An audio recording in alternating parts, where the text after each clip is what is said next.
Hi everyone, Emma here today sharing a tag tutorial with you. I'm going to still stick with the steampunk theme for this month. So I had this tag that I've had lying around for a bit that I thought would be perfect. Gathered my supplies and you'll see that I've got a lot of bits and pieces, but I don't end up using all of them. I start off with a bit of Colour Blast texture paste with a stencil. This stuff is fantastic as it dries really quick, it's easy to work with. So I go ahead and dry it. So this month we've got steampunk as the theme. I hope you give it a go because it's quite a bit of fun actually, using metals and inks and just getting a little bit rustic really. I now go on to layer another stencil with this thick luster modelling texture paste. It's very cool, it's very thick, and the plus side is that it too dries super quick.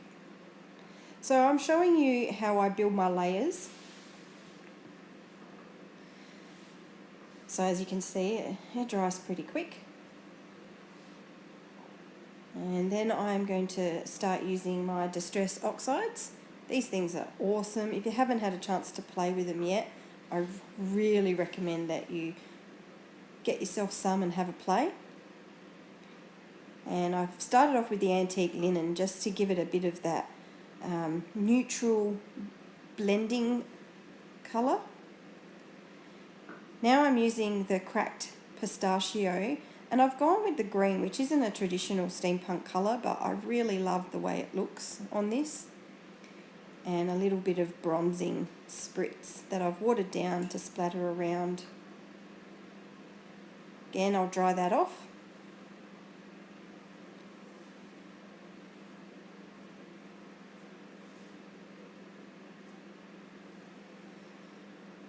Now I'm going to actually emboss my chipboard.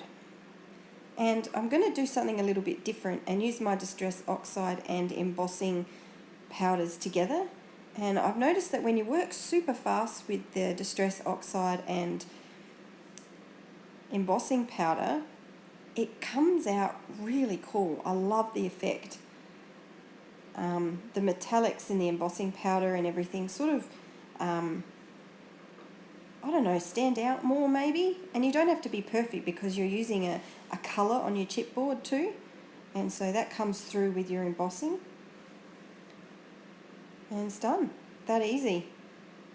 Now I did play around with this, and you'll notice at the end I don't actually use it. But hey, you've got to try something.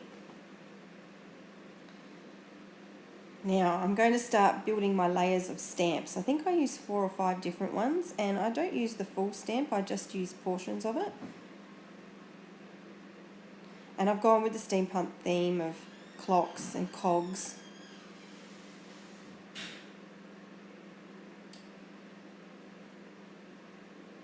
A little bit of script.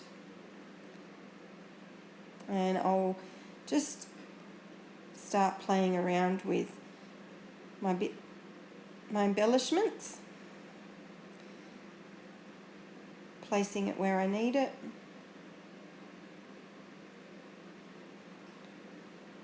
And that's the fun bit about this, is getting to use metals and things that you don't always use on a traditional layout.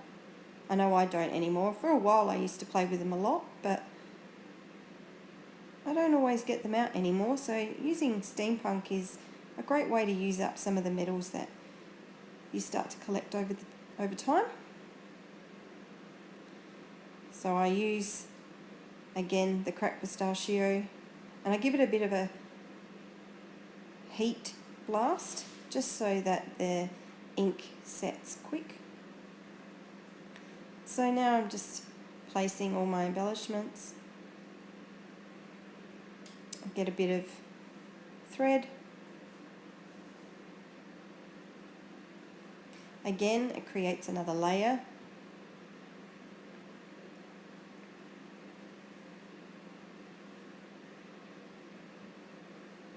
be great if you get a chance to play along this month.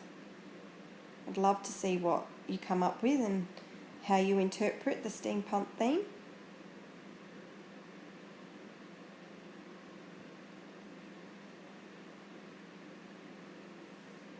These beautiful 2crafty chipboard pieces. Very easy to play with. So I just covered my timeless chipboard in the ink. Gave it a quick heat blast to set it so that I could play with it. Now I'm adding twine to my tag.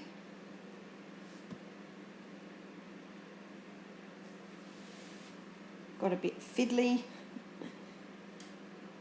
Got there in the end though.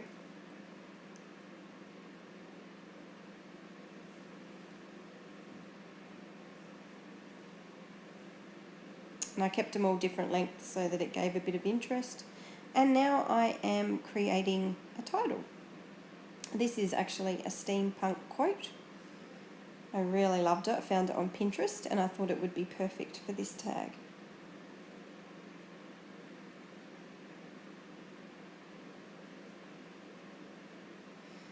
And a little bit of how I was feeling on the day, actually.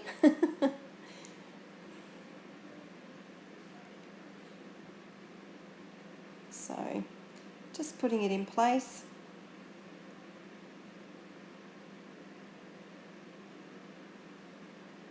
And final touches of just a little bit of writer's ink. Just flicked across and it's all done.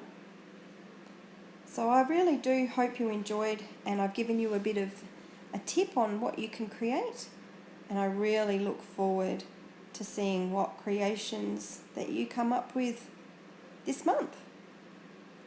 Appreciate you watching. Catch you next time. See ya.